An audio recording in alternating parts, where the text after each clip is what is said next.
Usually I do an intro, and y'all know what that intro is, but I've decided to just talk to you right on point.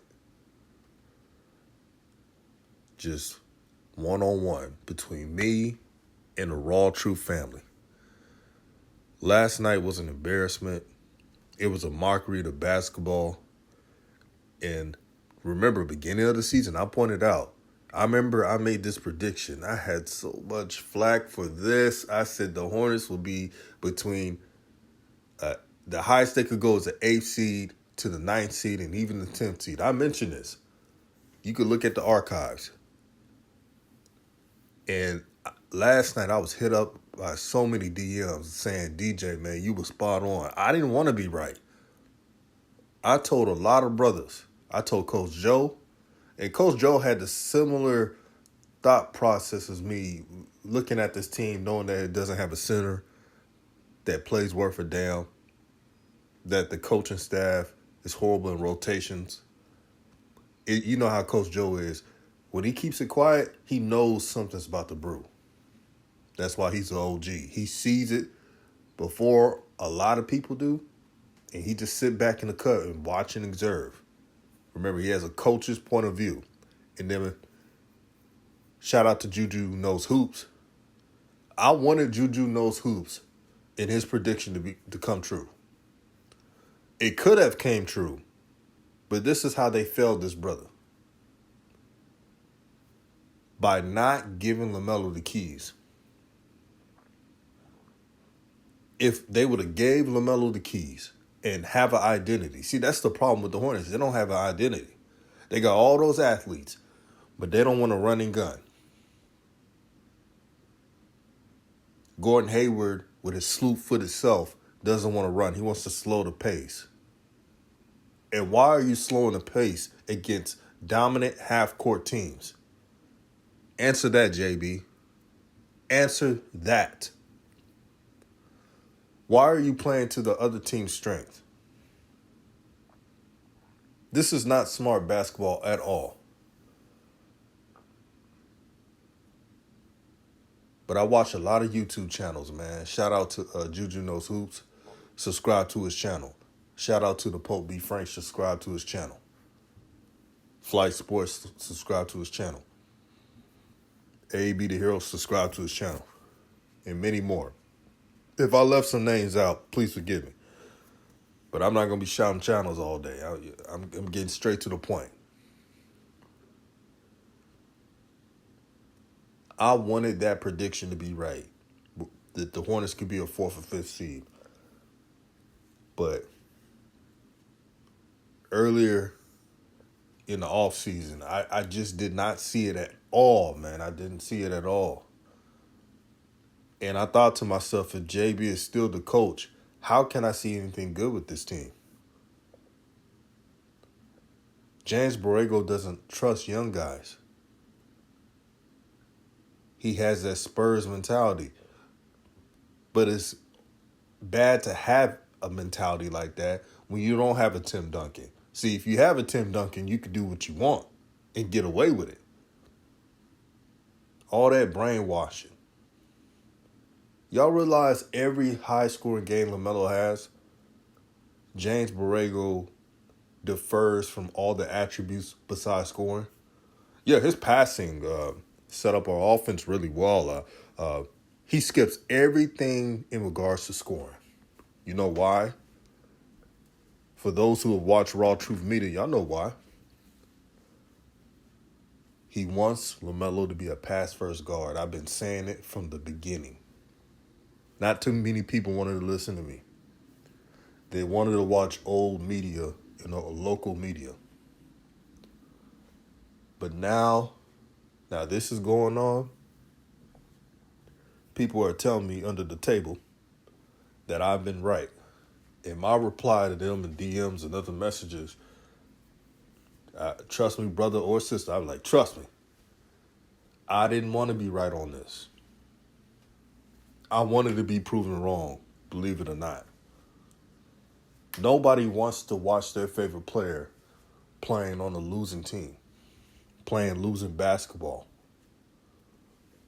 And the JB defenders, where you at? Y'all was talking all that greasy talk this season and the off season when everything was high and mighty. But now the schedule's getting tougher. And again, shout out to the Honorable Coach Joe. He told you this early in the season. Do not judge this team until midway through the season. He's 1,000% right. Now, the desperate Toronto Raptors is the next game on Monday, and I'll be live in that game with Coach Joe. So tune into that. A matchup problem. The Hornets do not have the size to match up with that team. Y'all know what happened last time without Fred VanVleet and other players in it, and the Raptors still won the game.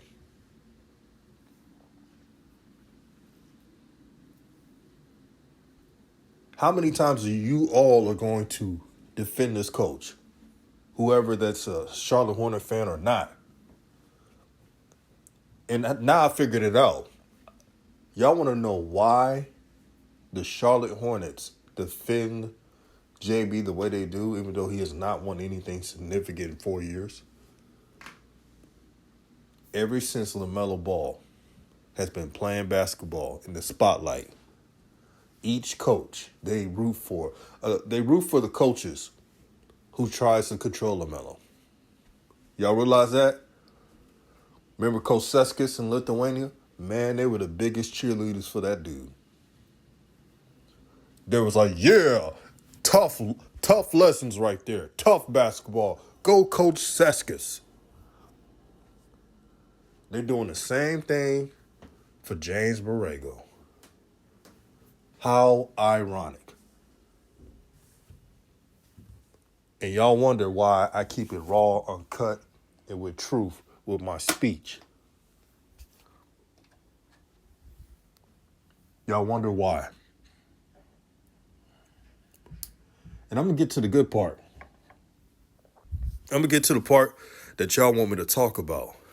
James Bouknight. The situation with the coaching staff.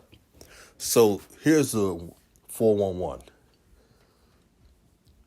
James Borrego called Bouknight to come in the game. And then 14 seconds put him right back in the game. He embarrassed Bouknight. And then he said something to him. So, I've heard that James Borrego is very sarcastic. And he gets away with it because he has the blessings of ownership. MJ and Mitch Kupchak to do what he wants. And Bouknight is a New York brother. And you know how the New York people are. They don't like disrespect. Now, Bouknight, before you judge JB defenders, Bouknight has been very humble this whole season. Never really complained. Great teammate. Cheering on his teammates when he's getting screwed for minutes.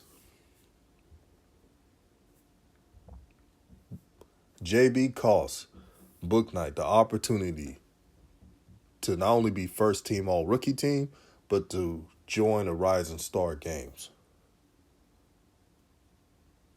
That messes with a player's pockets. They need those accolades. So when the negotiation table is set, they can make a point. I made rookie team here. I went to the Rising Stars game. And in the future, I made a all-star game. All of that benefits. But when you take that away from a young athlete, it reduces their argument point in contract time. And I'm never surprised by the Hornets. The Hornets are, what do I call them? The flea market of the NBA. They're cheap as hell. Right now, you're seeing this team not want to go and make trades on the trade deadline. You don't even hear the rumors the rumors of the Hornets trying to get a big. You don't hear it at all. Why should I be surprised? Michael Jordan, Brother, for a whole decade, you have been labeled as one of the worst owners in basketball. And you have a chance, I mean a chance, to fix that label. But you failed to do it. And you failed to do it because of ego. MJ's mindset is not of a mindset of trying to be part of this new generation. He has an old school mindset still. You can have an old school way about yourself, but when it comes to business, basketball, and trying to structure a talented team, all that should be out the window. But it's funny, MJ, when it comes to his shoes, is willing to have a new school mindset. But with these players, nah. He wants to control everything. Now, I could get on JB all day if I want to. But this is beyond JB. Let me repeat that. This is beyond JB. And we got to get on management the most, because management is signing off on this. Now, JB is all for doing this nepotism and trying to reduce minutes and trying to control everything. He's for it. But the organization are the Pied Pipers in this situation. Now, what I'm about to say is really going to offend some people, but hey, it is what it is. It's nothing personal. But sometimes I think if we could go back in 2020, and if that draft was done again, the slot selection, of course, of teams, the lottery, if the Knicks or the Pistons would have had the third overall pick that time, LaMelo would have been an all-star. See, if he would have went to Detroit, LaMelo would have had the minutes and the points and assists, all that stuff to be an all-star. If he was with the Knicks, the media there is top-notch. The fan base is engaging. They hate losing. They've been losing for a while, and they let it be known that they hate it. Julius Randle, who balled out last year, is having a slump, and the fans are already asking him to be traded. It's real out there. Not saying it's right, but it's real. Compared to the Hornets fan base, making excuses for coaches. And then I saw a tweet. This tweet got deleted by, I got to go and look back, but this person said, ever since LaMelo has been announced that he's not going to be an all-star, he's been on a slump. I thought he would use this as motivation. See? You see? Motivation. Why would LaMelo use that as motivation? He should have been an all-star. He did what he needed to do. I'm tired of hearing that crap. Oh, maybe LaMelo can use it as motivation for next season to be an all-star for once. Come on, man. Save the crap. He was motivated this whole year before the all-star selection. He did his job. Playing 31 minutes a game, while others like Van Fleet and those guys are playing 35 to 37 minutes. Go look at the stats. And then don't forget the last month, JB had LaMelo playing from 31 minutes a game to 28 minutes a game. The last month. And shout out to the homie Osman for showing the stats on that. We showed the stats on the stream. The last 15 games, 28 minutes a game, 28.4 minutes a game. If LaMelo was drafted by somebody else, that's why I wanted LaMelo to be drafted by the Warriors. And you know what's crazy? LaMelo would have played, let's guess, 32 to 33 minutes. But no one could complain. You know why? The Warriors have depth. You got Jordan Poole and Clay and all types of players. And they're winning. And Steph Curry, the number one Steph Curry, of course. But I'm talking about the other players who are in rotation. That's different. The Hornets have a bunch of scrubs. And they have too many players who are hot and cold in shooting. Terry Rozier can get you 25 in one game and give you 7 in another. He's not consistent at all. And that's why he was a sixth man. And Terry Rozier, he's better off being that than a starter. Because you can't depend on him. His defense is terrible. And when he's not scoring, he's going to defend less. Gordon Hayward last night. Gordon Sub-Zero Hayward. You know why I call him Sub-Zero? Because he only had 0 damn points last night. The media is talking about the book night situation more than the 0 points. I've never seen a player that gets paid $100+ million have 0 points in a game. When Luol Deng was with the Lakers, I'm not talking about when he sit on games because he was so trash. He sat on games. But when he played, he at least put up 4 points. 0 points in a game. But there, embarrassingly, some people, and I can't believe they even think of this, believe that Gordon Hayward has the right to take away touches away from LaMelo. They think this. And that's why I'm tired of this team. Why do I get a headache? Not just me and other fans of LaMelo. Why do we get a headache watching our favorite player? I'm so envious of Ja Morant fans. I'm going to tell you why. Ja Morant fans can sit back, have a beer, have some snacks, chill, and watch Ja Morant cook. They have that luxury.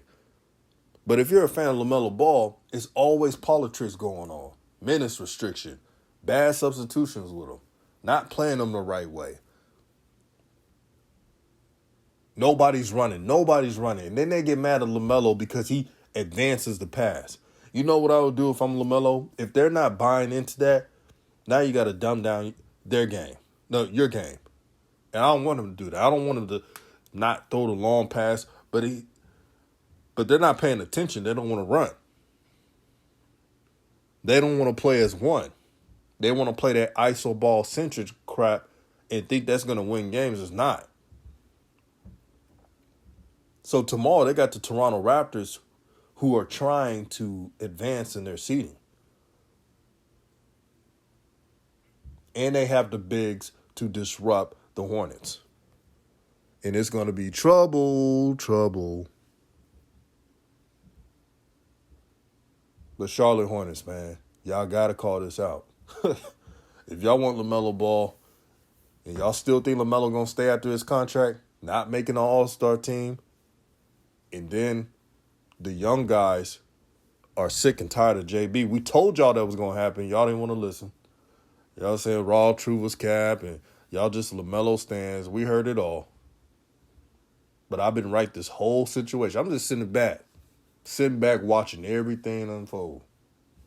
And all I got to say is, I told you so. I told you.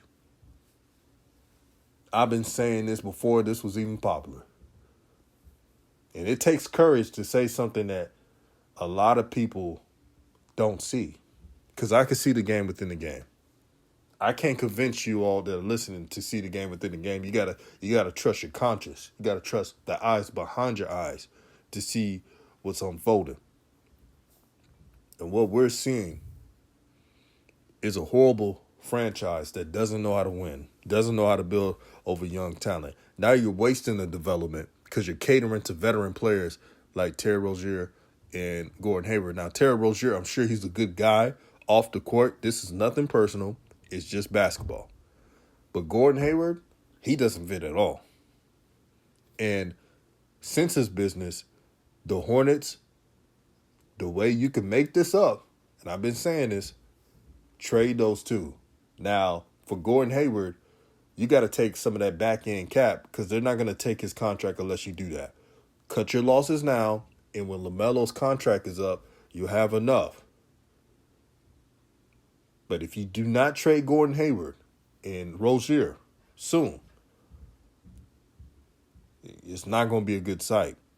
Now, y'all may have thought that, LaMelo doesn't have an all-star. He's not going to have an asking price. Trust me, LaMelo's the type of brother, I don't know the brother like that, but I could read people. And when he makes his decision, I wouldn't be surprised if, let's say if a team has a similar deal like Charlotte, right? It's not a full max, but it's a lot of money. He's going to take the other team because he's going to remember that you screwed him from the Supermax, if it comes to that. Y'all better stop playing with LaMelo. That's all I got to say. He is fed up. Look what you're seeing on the sidelines. Look at the chatter. Look at the body language. It's obvious. And then you know what happens when the Hornets have a 3-game losing streak and then they win one game that they're not supposed to win. They come back and say, see, I told you JB and LaMelo and the young guys are cool. No, they're happy for the win. Doesn't mean they like JB. It's levels to this, man. Let's cut out all the buffoonery, man. And let's actually use common sense. That's all I had to say, man. Thank you for just rocking with your boy, man. I had to vent, man, because what I saw last night was terrible. And book night, man, keep your head up, young brother. I'm glad you're on this team with LaMelo. And look at book night. Look what he did after the announcement that LaMelo was not going to be an all-star. He was the only player that spoke up for LaMelo. That tells you his character. And we need more book nights than these other players who staying silent. Ain't say a goddamn thing when that announcement happened. But they claim they LaMelo's friend. They claim they LaMelo's friend. But they ain't speak up for him when he didn't even make the all-star team. But Bouknight did. He called everybody out. But that's a real one. I'm not surprised. Shout out to New York. Yeah, he from the NY, so you know how they roll. When they down for you, they're down for you. That's how they roll. But them other players, everybody could go. LaMelo, Miles Bridges, Bouknight, they're untouchable. They better not trade Bouknight. I'm telling you, if they trade Bouknight, I'm making an Ether video that's beyond the classics I made years ago. They better stop playing with that, brother. This is Raw Truth Media, giving you the raw content that you deservedly need. Like and share this video. I want this video shared through the masses. And I'm out.